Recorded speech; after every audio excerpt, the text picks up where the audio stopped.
we want to talk about a concept concerning taxes, that taxes actually destroy wealth. I want to take some time to help you understand it by using the example of the stock market. So, the stock market, as you can see on the screen here, has averaged 11.62% interest since inception. Now, that is a very high interest rate. So here's what we're going to do. We're going to take a minute and we're going to pretend that 100 years ago, your great-great-great-grandfather put $1,000 in the stock market and he left it there and it didn't get found for 100 years. Let's take a look at what that would have grown to. If you had $1,000 growing at 11.62% for 100 years, you would have, if no taxes taken out over that period of time, $59,456,839.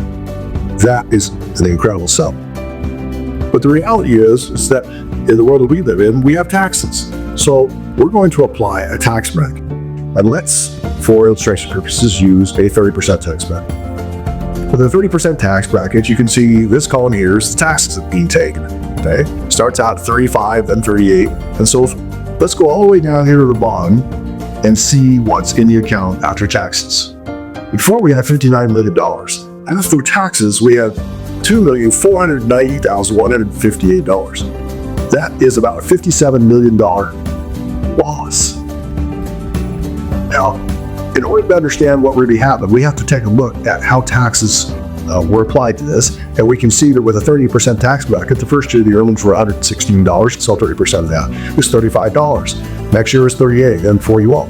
The total amount of taxes that were paid on this account were $1,066,782. So if we add those two together, we're between the taxes and what was left, we've got about $3.5 million. What happened to the other $56 million? Well, it was destroyed.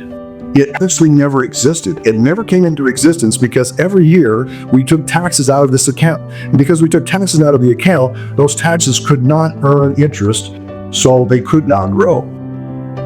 The end result is a incredible $56 million destruction of wealth.